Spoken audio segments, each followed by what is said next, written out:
Now, I did have to employ some unorthodox measures, but it was the only way I could save you. Mirror. This had better not be some fetish crap. God damn it. What kind of absorption kink bullshit is this? American Dad Season 21, A Friend and Me is a hidden gem. Actually, it's hidden to the point where I had to watch it multiple times to realize it. It seems that Roger and Stan are fighting again, with Roger getting on Stan's nerves, and Stan can't remember why they were friends in the first place. What follows is Francine suggesting that the two hang out more, which actually causes a emotional explosion, let's say, and Roger suggests that he stay in a hotel. Stan agrees, takes it. The damage is so severe that Roger is forcibly grafted onto Stan's chest. What follows is an attempt to understand why they were friends in the first place. There are two plotlines from this point. Performance interview, while Roger has an audition for the vagina monologues. Stan fails his performance review, causing a big argument, and is summarily knocked out. This allows Roger to attend his audition. However, Stan wakes up in the middle, they get into an argument, walk out, whereupon they are hit by another train. At this point, the two are separated, and Roger is left at the bus station as Stan begins to remember exactly what happened after Area 51 again. The B-plot features Klaus as the family's therapist. Okay, well, it turns out that there's actually a papier-mâché good Klaus that is the family's therapist, and this offends the real bad Klaus. Klaus ends up destroying his double, and puts himself in the double's place, covering himself with papier-mâché to once again serve as a family's therapist. The family soon realizes that they would rather deal with the real Klaus, and send good Klaus to be destroyed by Rogu. While I do enjoy the American Dad take in the quadoization of Stan and Roger, it's my job to make entertainment out of every bit of media I can. This includes emphasizing the negatives that don't need to be emphasized.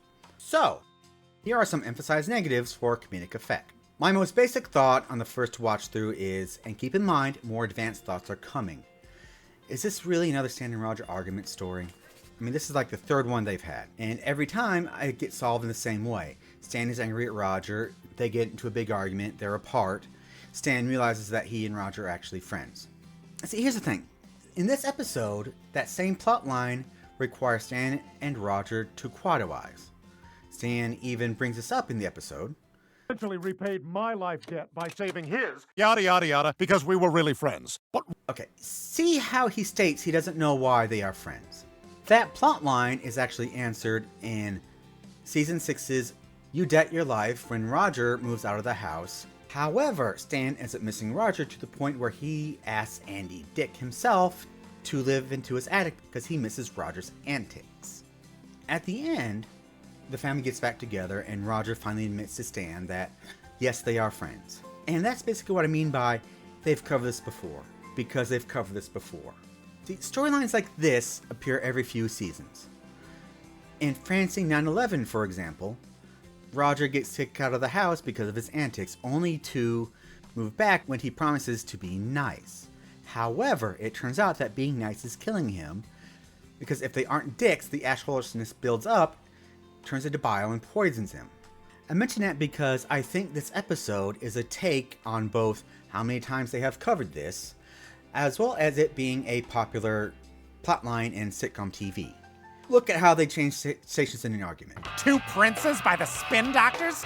Little Miss Can't Be Wrong by the Spin Doctors. Now that's music. The songs are so similar that it's actually part of the meta humor. Not to mention, Stan and Roger do not have to be quadoized. That is actually part of Francine's portion of the plot, and which itself I think is rather clever. I just had to see it multiple times before it occurred to me, which every episode so far this season I've had to watch multiple times to get stuff. Like, my review on the first episode was rather negative. As people have pointed out, there's actually more meta humor than I was giving it. Therefore, I watched it a couple more times and it's better. I had to see this like 4 or 5 times before I finally got the meta humor, and that caused the episode to improve in my mind. But think about it though. There's so much they could have done with this plotline. What we got was fine for what it needed to be. It needed to fit in a 20-minute block. with a Stan part and a Roger part. I would actually be interested in the shenanigans the American Dad writing staff could come up with if this quadrization was given an entire season, like with Stan's performance review. I'm sure there is a full episode of material here that they could have done out of this scenario alone.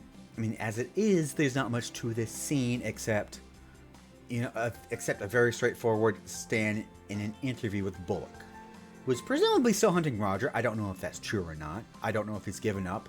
Knowing American Dad, he probably has. As much as I'm irritated in another Stan hates Roger and kicks him out horror story, this one is different enough that from the other 2 or 3 that it stands out on its own, and it stands out well.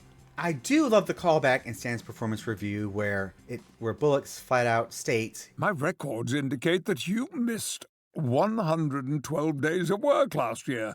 Where were you all that time?" It's something that's been hinted at before, and actually multiple times, in fact. Not to mention multiple other times when he's been fired. It's just a nice little callback that made me chuckle. Not to mention that given his normal nature and his tendency to suck up to Bullock, Stan would have probably done a lot better in that performance review without Roger. Not to mention Roger having to bring Stan along to audition for one of his characters. Roger solves this by dressing Stan up as his kid sitting on his shoulders. Now, imagine Roger having to play AT&T operator Shalonda Dykes, having to bring her kid to work. Or, for example, Ricky Spanish. There's an entire season of material here in this concept, and as a result, it feels like this plotline got kind of squished, which, I mean, I don't think I would be able to do any better. So it's great. It's actually great for what it is. What really gets me about this episode is that they still can't remember why they are friends. There are 21 seasons of them being friends and getting into hijinks together. All the episodes are interconnected, and it just seems really isolating to have Stan who can't remember any of the past 21 seasons. And it seems especially isolating when Stan mentions something from season 6, which is part of the meta-humor. Stan does a callback himself to this exact plotline. Hell, I mean, this episode even ends with Stan remembering something from before the show began. I just have kind of a distaste for when something can be solved simply by talking and thinking about it. I mean, even look at the ending. It's the exact same lesson learned in every other episode. On top of that is sitting down and thinking about what you feel for one another. Then it's clear in this episode why they aren't friends, and probably can never be friends. Roger's annoyingness was racked up all the way to 11 to annoyed me, which again is part of the meta-humor. I actually had a similar problem with Klaus's storyline. Now, I do like the fact that Klaus was included as part of the plot.